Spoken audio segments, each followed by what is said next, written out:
Hey everybody, welcome to Movie Mavens, home of the spicy double feature. I'm Carson Green. And I'm Annie Janes. This week's spicy dub is Longlegs and Silence of the Lambs.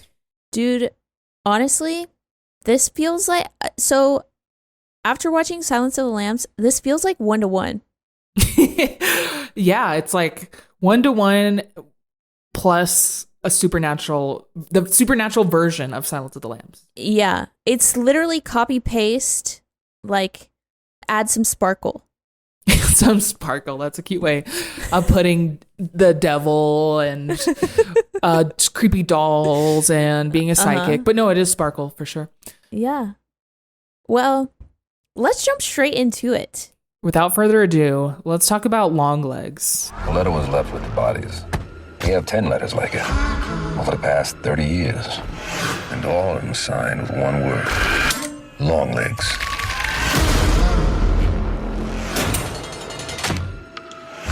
He'll kill. And kill again. There she is. You could have played nice with me, but you didn't. Put the gun down! And now that has led to all of this. Okay, Annie, please hit me with some facts. All right. This movie is written and directed by Oz Perkins, starring Micah Monroe, Nicolas Cage, and Blair Underwood. It has a 77% on Rotten Tomatoes. Here's the description from IMDb. In pursuit of a serial killer, an FBI agent uncovers a series of occult clues that she must solve to end his terrifying killing spree. What did you think? Were you scared, bro? No, I wasn't scared. I went in hearing, but not ever actually witnessing the viral marketing of this is the scariest movie of the year. Okay. So I was ready to buckle up, and I don't think I was ever scared. It just read to me like a procedural. What did I think though? Aside from that, that's okay that it wasn't scary. That's fine. I don't need to be scared for me to like it. At first, and for a long time, love. I was in. The moment where we know something is up with her, and she's like, it's that house. And then they go to it, and then the door opens, and then that guy gets shot in the head. I was like, fuck yes. Mm-hmm. Fuck yes. We're just going to go. We're just going to go and do it. Now she's a psychic, and they're taking it seriously, and they're giving her tests. Oh, yeah, baby. I'm all aboard. Yeah. All aboard. It's giving men who stare at goats. Let's go. And unfortunately, I think the third act disappointed me, ultimately. I don't love how late some of the shit was introduced, which we can get into in a little bit in specifics. And I think by the end, it felt rushed. I felt like I needed another like half hour to be satisfied. And I think by the end, they didn't really, in my opinion, utilize like her psychic ability. Yeah. But I can get into more details later, but that's my overall thoughts. Really loved it at first. By the end, disappointed. I agree with you. I agree 100%. I was like so in. I was ready to be scared. Number one, just like the look of this movie, the sound of this movie, the feel, just the overall general vibe happening.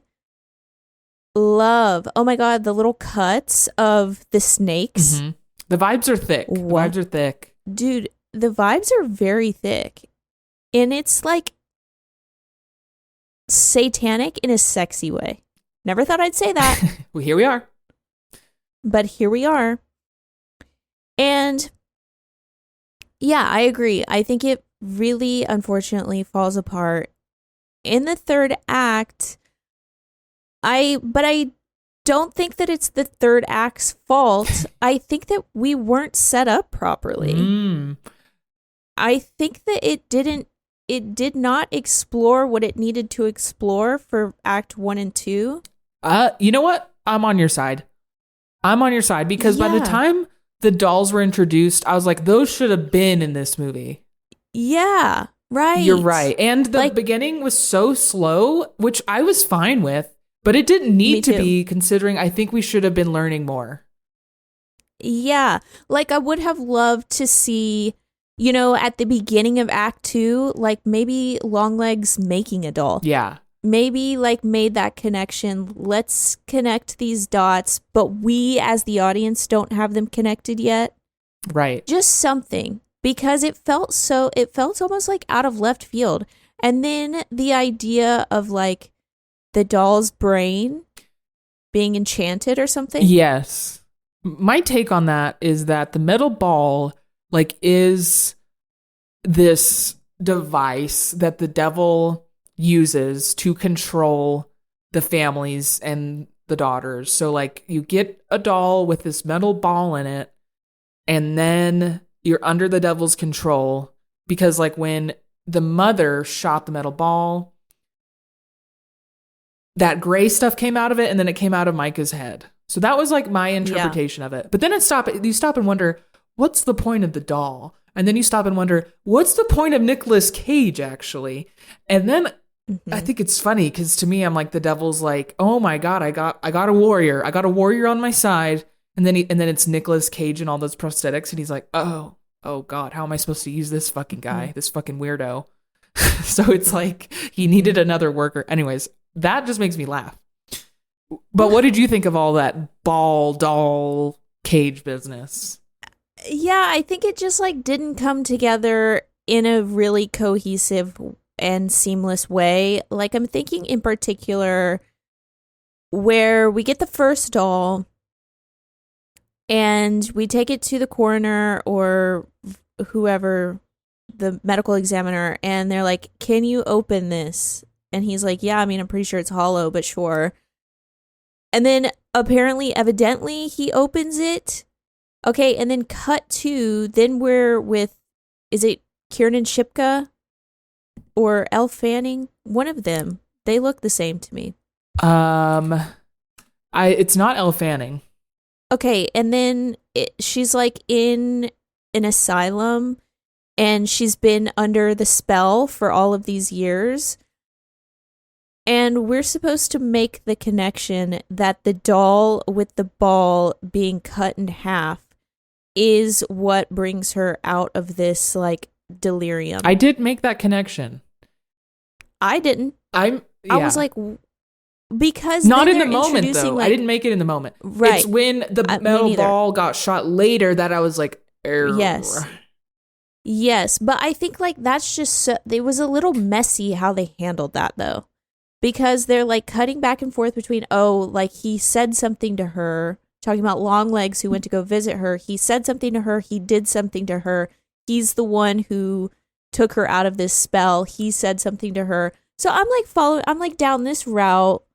So it just, there was just some things that were so airtight and really fun to piece together in my mind. And then there were some things that were just like, I'm just going to have to suspend so much. I think it was a little half-baked. Like, yeah. the code cipher thing being introduced and then her just fucking solving it because she gets the key. I'm like, that's not cool. That's not anything. Yeah. It's lame. But beyond these little details that were a little bit of a mess, I take issue with the mother. Okay, so the mother is doing the bidding of Longlegs, who is doing the bidding of the man downstairs, aka the devil. And the mom, we see a scene with the mom and young Micah Monroe, and the mom just exposition dumps what happened. Like, I had to make a deal with the devil to keep you alive, to let you live. So I have to do this and this and this and this so that happens.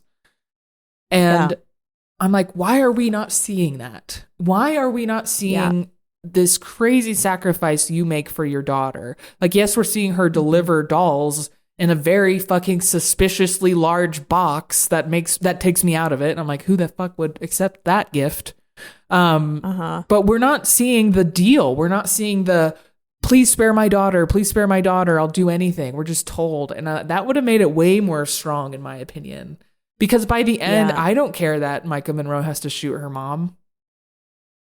Yeah. And maybe I would have if I had to see her mom like beg, cry, scream, and shout for her daughter's life. But instead, she just is like giving us creepy vibes. Yeah. Everything you just said, cosign. Yeah, but there were a lot of things that I did like about this. Yes. Number 1, Nick Cage. What? No. Just what? Just what? He played this so well. I think I really like how weird he is getting with age. I'm thinking specifically about Mandy, Pig, and now Longlegs. Like, the man is a little bit of a weirdo, and I stan. Yeah, and this one is super weird. Like, if y'all aren't watching or haven't watched but are listening, he's covered in prosthetics, nearly unrecognizable. And he does this sing-song thing. Yes. And he screams and shouts. He just goes crazy. He really does. And his look is never addressed, right? They never like explain why he looks that way. Aside from maybe his like infatuation with that rock genre, like the T-Rex of it all. Yeah. But yeah, the doll thing, talk about cliche to me. Nicolas Cage, I liked him. I didn't have a problem with him. Of all the things, I just bought in. I'm like, okay, sure. I didn't buy in when he got caught. Like, cops pull up, and I'm like, okay. Where'd they find him? Like, how did they find him? I thought this is the whole fucking movie, but okay. Which I like, I love like, oh, he's caught and there's still more movie. What's going to happen? But I don't like, how did they get him? How did they know where he was? How did they know, Mm-hmm. Dude, I really liked the element, she's psychic. What? Okay. It is genuinely so hard for women to be believed, especially about something as made just up? like No. as just like inconceivable as intuition. Like, it is like, you can't explain what intuition is or how it works, or like if and when you're going to be right. Like, you can't explain that, and so women are just so often discredited. And I loved that she was like, yeah, I just knew that's where he was, and they ran with it. They were like, we believe you. Okay, girl, here's some tests. I love that. And I like putting together, was she psychic? No, it's like the devil working in her, right? Showing her what she needs to see. I wish it was used more in the middle. Yeah. Yeah, I think so too. It's also then like, why was the devil helping her catch Longlegs? Exactly. You can't think that. You can't think 2 levels deep. I think it genuinely just like, yeah, I think it's just the third act. To get that creep off his back. I think it could have swung funny. It could have been like, oh my God, I cannot get rid of this guy.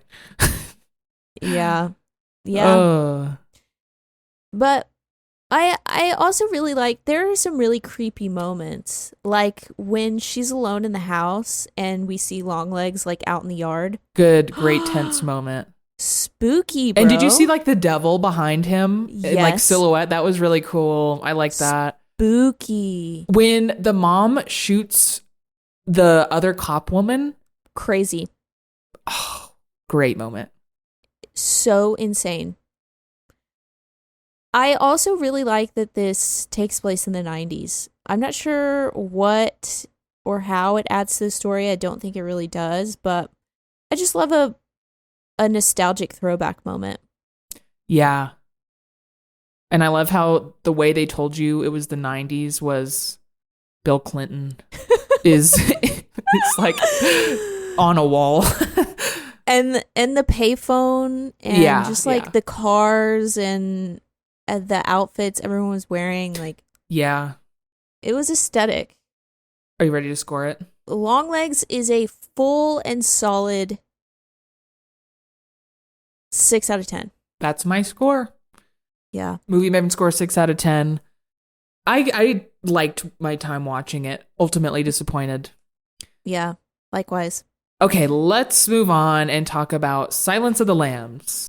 You spook easily, Starling? Not yet, sir. He's past the others. The last cell.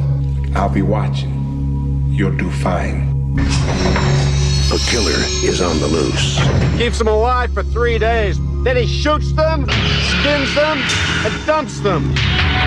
A rookie FBI agent is on his trail. He's got real physical strength, cautious, precise, and he's never impulsive. He'll never stop.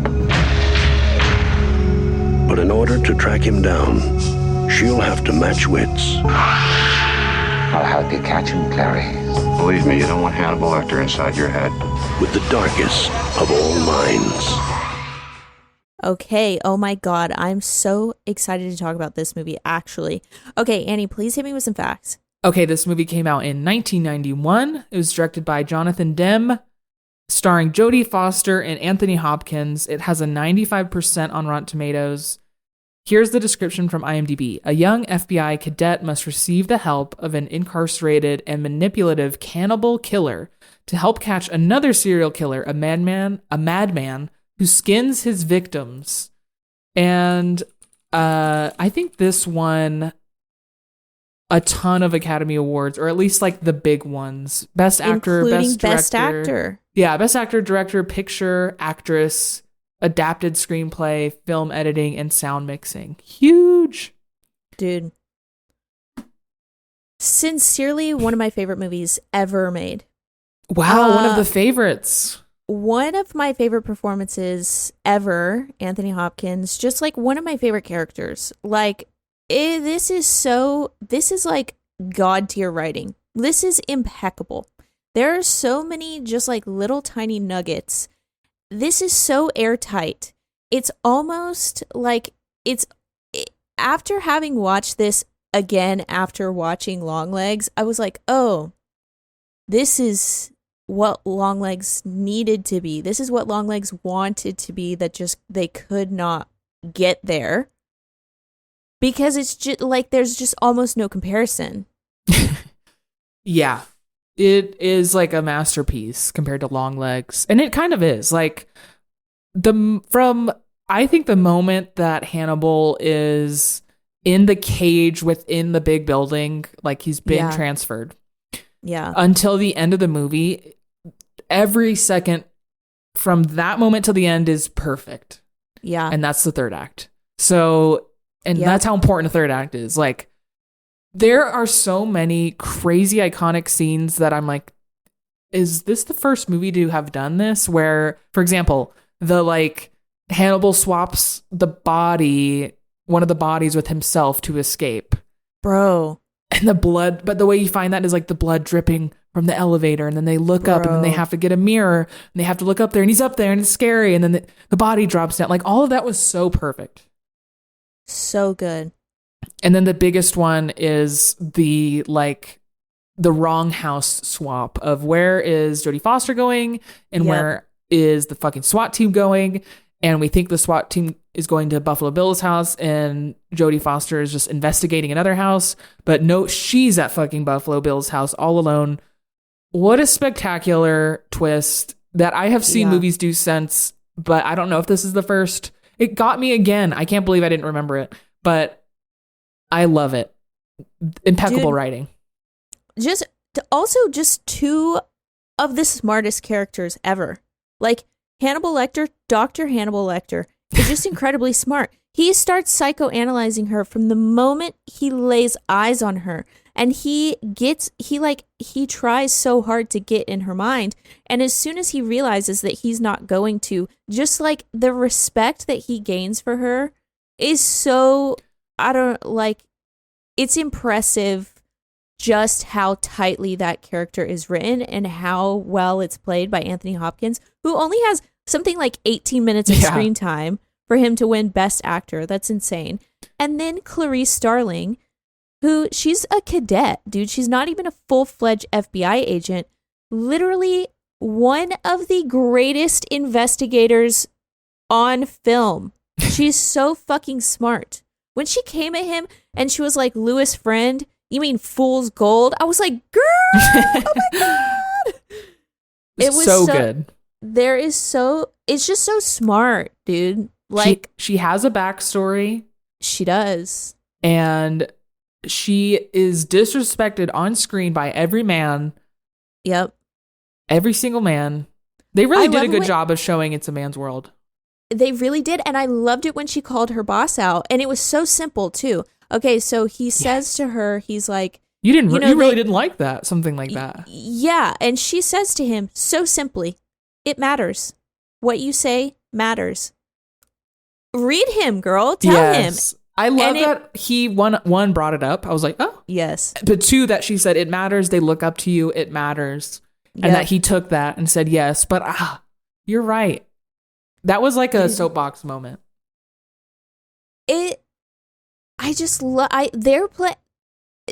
Clarice Starling and Hannibal Lecter are playing chess with each other. But just the way that it's written and the way these two characters interact, it doesn't feel like, I know that they're obviously like competing with each other in a way in this chess game, but it feels like they want so badly to work together. And it's just like such a unique and insane dynamic of this doctor who is also this very, very smart and well accomplished doctor who is also an insane criminal. Yeah. And this incredibly bright and headstrong investigator. It's just like a match made in fucking criminal heaven, dude. And the way it's summed up at the end when he calls her and he's like, I think the world is more interesting. Don't worry, I'm not going to go after you because I think this world is more interesting with you in it. And I think you feel the same way about me. And what a perfect summary of like the dynamic. Like, I don't think I put my finger on what you're describing as well. Cause I've only seen this like 2, maybe 3 times. And then when he said that, I'm like, oh yes, that's what's happening. And then you come on and you're like, I felt it every moment. And that's what was happening. Like this, it's so great. What a good dynamic. It really is. Hero, villain, like supreme. Literally, dude, like, oh my God. And then, I don't know. And then too, like, yes, okay. And then all the Buffalo Bill stuff, which like, I think that is the only thing that I take issue with. And let me describe why.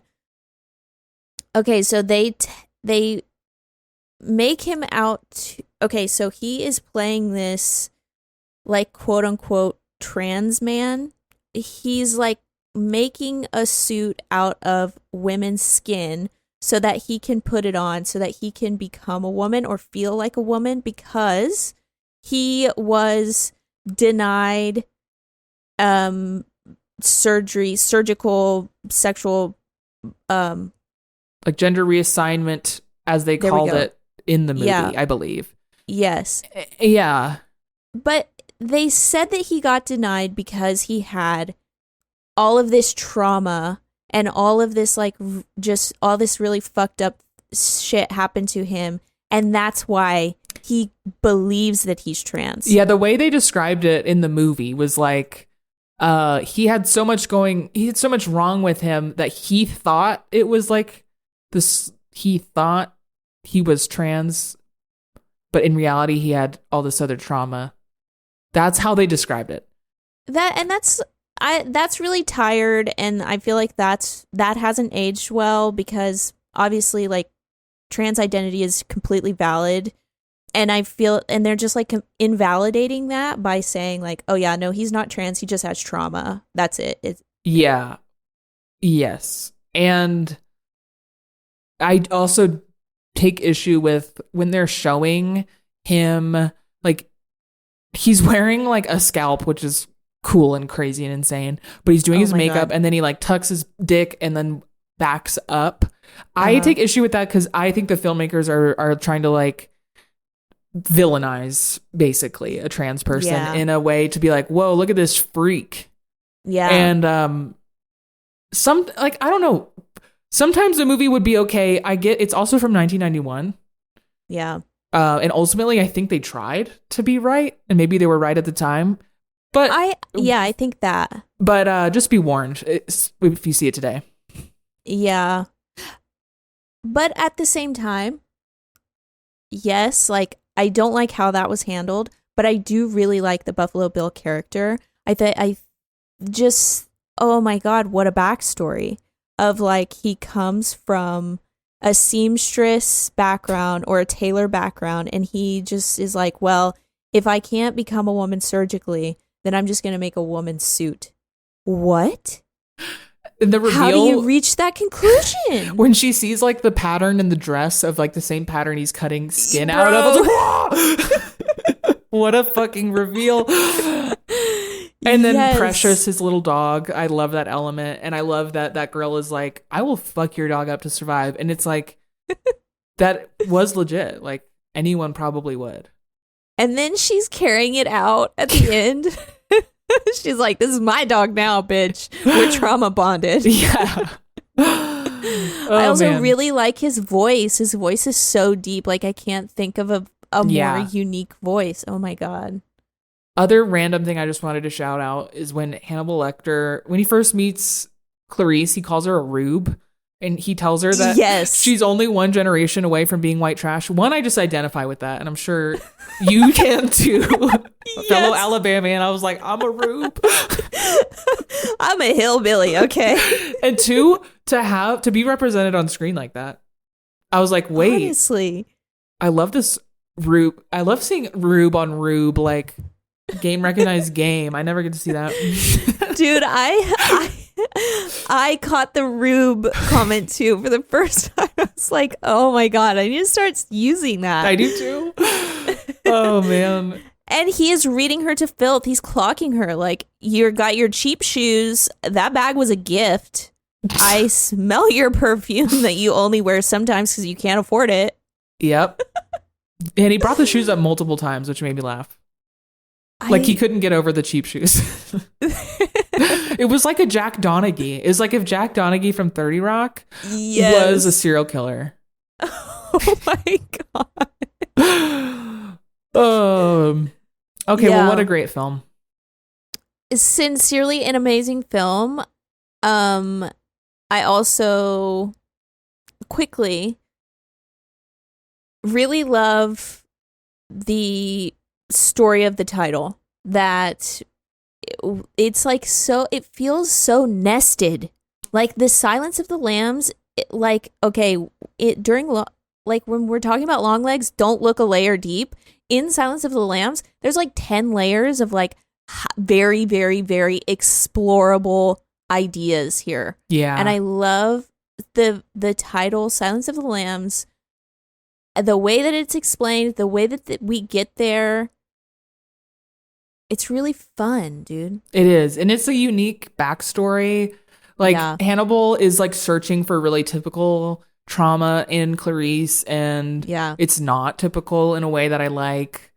And even though we're finding out as the audience about it whenever late in the game, whenever we do, I don't know, it just, she is a full-fledged character to me at that point. And I appreciate that. Me too. Because Micah Monroe, we didn't talk about this, but she was intentionally like directed to be very flat.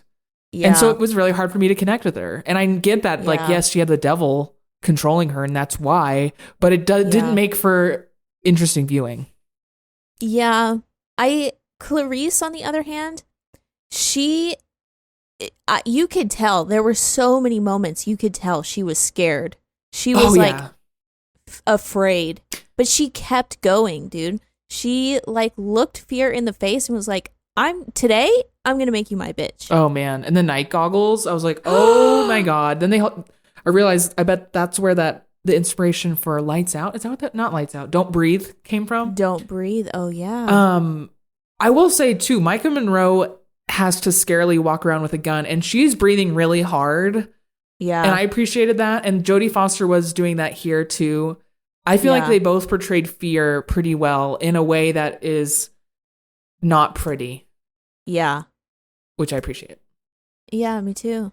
I love it when actresses are not afraid to not be pretty in a given moment. Bro, shout out Mia Goth. Shout out Mia Goth. Damn. Okay, the other thing that I just want to quickly touch on, the moths. The moths. What an interesting rabbit hole. Yes. I also just like that it represents a transformation, but not a beautiful one, like butterflies, more like a creepy, visceral one. Like moths are just somehow inherently creepier. Straight up. And it like had a weird little pattern, like a face pattern on it. Yeah. If I have to knock this movie for anything, it's that I don't know that the Buffalo Bill mystery, it was like approaching being solved and then it kind of accidentally got solved. And what I love, and this is not in Longlegs, like, again, Longlegs was captured one day. Yeah. And then we were told what happened by the mom. I love like 7, where we are with the investigators solving the crime. We don't know anything beyond the investigators. Like, we're not cutting to see where Longlegs is. We're just like with them the whole time. I think that's my preferred like procedural. Yeah. So that's all. That was if I had to nit to pick, that would be it. Yeah. Okay. Are you ready to score it? Yes, this is a perfect movie, 10 out of 10 every single time. I'm going to continue to watch it for the entire rest of my life. Wow. I literally fucking love this movie. Dang, girl. One of my favorites, sincerely. I love that. Okay, it's like an 8 for me. Yeah. 9 out of 10 Movie Maven score. We recommend Silence of the Lambs. Highly. Okay, everybody, that's it. If you have a double feature for us in mind, hit us up at Movie Mavens. Follow us on TikTok at Movie Mavens Pod. Write us an email at moviemavenspodcast@gmail.com. And that's it, everyone. Movie Mavens all the way out.